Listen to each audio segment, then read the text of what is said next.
For many who have claimed the power of prophecy, their gift is not a matter of birthright. Instead, its appearance has been linked to some life-altering event. Fatima, Portugal, 1917. 3 children believed they were given a glimpse into the future. 9-year-old Lucia, 7-year-old Francisco, and 6-year-old Jacinta claimed visitation by a beautiful woman who entrusted them with secret messages, prophecies. While many appear to have come true, one message is still outstanding, a secret known only to Lucia, the 9-year-old girl, who today is a nun, and the Pope, John Paul II. In 1917, no one knew what awaited this sleepy little community. But the impact was so intense that more than 70 years later, it has become a haven for the hopeful. One of the many places in the world where believers claim to have seen a miracle, and one of the few places where the Catholic Church accepts that a miracle took place. When an apparition is stated by the Church to be worthy of belief, bishops or a pope go to the shrine. This certainly is a very strong recommendation to the Catholic believer. It's not binding, you can still disagree if you want to, but that clearly the highest authorities in the Church would not single it out in this way if they didn't think that it probably was true. In the spring of 1917, Lucia, Francisco, and Jacinta claimed to have seen an angel that told them that soon they would be visited by the Virgin Mary. When the children first reported this to their parents, they were horrified because most really solid Catholics, even if they're not all that well educated, they know this does not happen every day, and that usually when somebody claims it, it's not true. But the children were convinced, and they anxiously awaited the arrival of the beautiful woman who would become known to them as the Virgin Mary.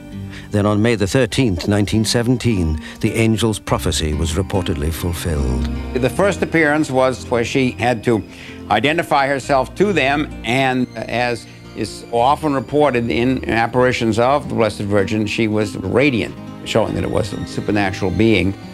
According to the children, the Virgin Mary appeared numerous times with messages of prophecy. As years passed, many of these predictions apparently came true. The children described what may be the rise of communism, with the genocide of millions and the enslavement of nations. They also described what could have been the fall of communism in Russia. Back in 1917, these dire predictions were greeted with suspicion. It wasn't until the children predicted a miracle that even the most skeptical of minds were made true believers. On October the 13th, 1917, tens of thousands of people anxiously awaited the appointed day and hour. The children were there, and this huge crowd was pressing in, and the rain was pouring down, and all of a sudden the rain stopped, and the clouds parted, and the sun appeared.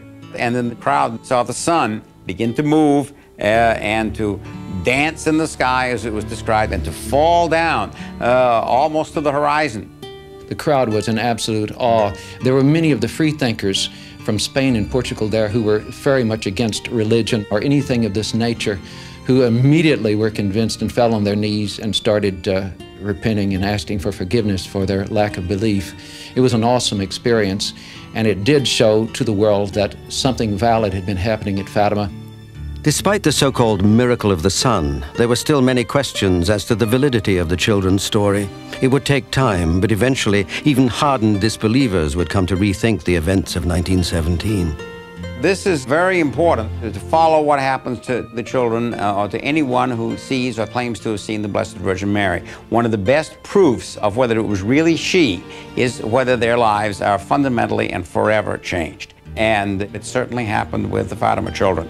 Early on in the apparitions, the children were told that 2 of them would die and would go to heaven, and the other one would remain for many years.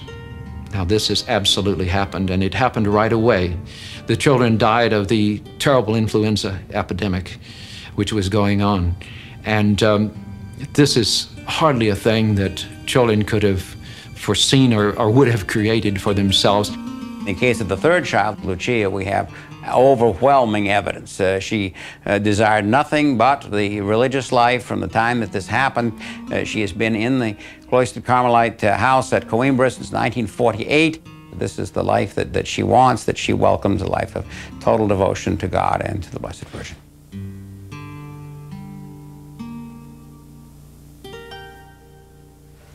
"45 years later, Lucia still lives in a convent.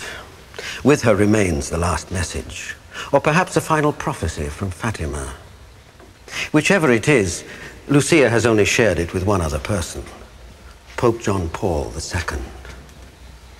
Some speculate that their shroud of silence covers some future catastrophe, but it's a secret that apparently will never be known. But perhaps the essence of that secret can be found elsewhere. Garabandal, Spain, another sleepy little town, another place to play host to reported supernatural events. The year was 1961, and the phenomena that happened here were eventually well recorded. But in the beginning, there was nothing but the words of worried children. 4 little girls, Conchita, Mary Louise, Jacinta, and Mary Cruz, were enjoying a day like any other. They had been stealing apples when a loud noise marked the beginning of a string of events that would reportedly last several years. It was pretty foggy. It looked like the fog became very bright, like a very white light. And I remember to hear a noise like a thunder. It was a big bump. They became very frightened. There wasn't a cloud in the sky. And the oldest girl, Conchita, suddenly falls on her knees. Her head goes back. She's looking up toward the sky. Her complexion changes, and the other 3 girls, believing that she has become ill, get ready to run to call her mother. But they don't get very far because the exact same thing happens to them. And when they are normal again, they head in the direction of the village, and the people, seeing them approach, say, "What is it? What's happened? Why do you have such white faces, such strange looks?" And all together, in one voice, they say, "The angel, the angel, we have seen the angel." In Garabandal, as in Fatima, the children were accused of having overactive imaginations. But many were still curious, and when the news spread, people swarmed to the village to await some sign, a sign that would give credibility to the angel's prediction that the Virgin Mary would soon appear to the girls. It didn't take long. Soon, everyone found themselves witness to the 4 girls falling into a state of mind that was known as ecstasy. And this is some of the actual footage that was recorded at the time. When the girls fell in ecstasy, it was always with a crash. Sometimes you could actually see their hair bouncing.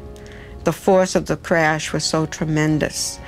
And if they happened to crash on rocks, the people would be in awe, frightened that their bones were broken, but they were never hurt.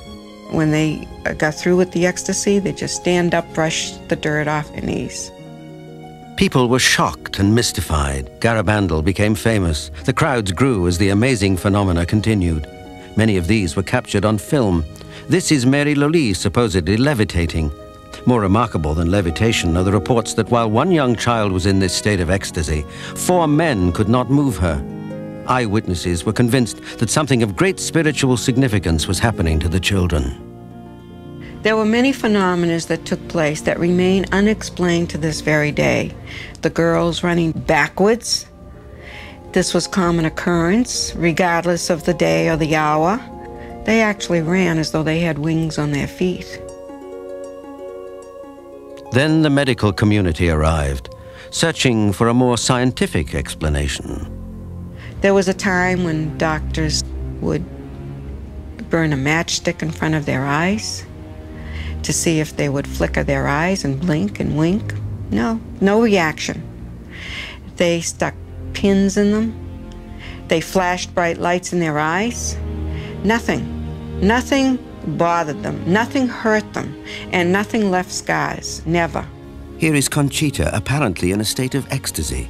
Watch her eyes as the source of bright light is being beamed directly at them. Numerous spotlights are falling on Conchita's eyes, while the child, with a celestial expression, keeps on repeating the words the angel is communicating.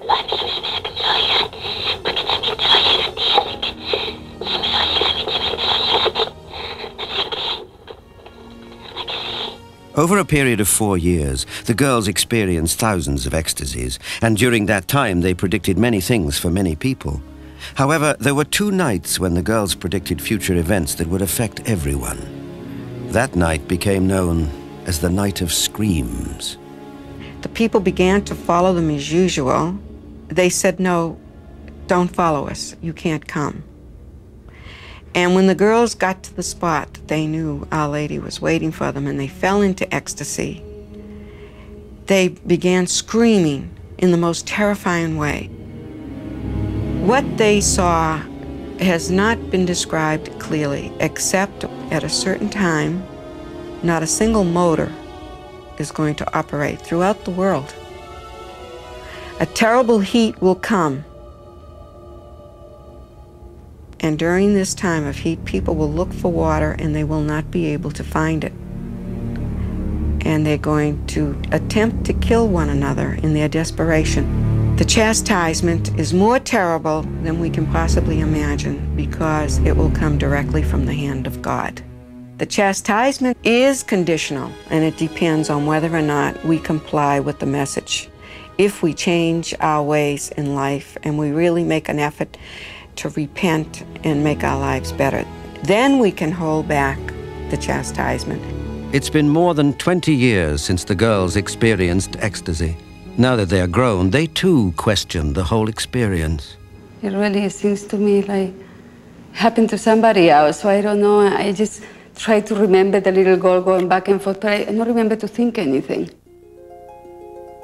The four now live in different parts of the world. Their time in Garabandal has long since passed, but the events there are well remembered.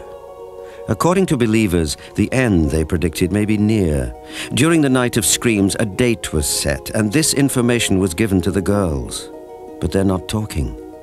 Maybe they're unsure of what happened so long ago, but they have a date in their minds and are forbidden to release that information until exactly 8 days before the final moment.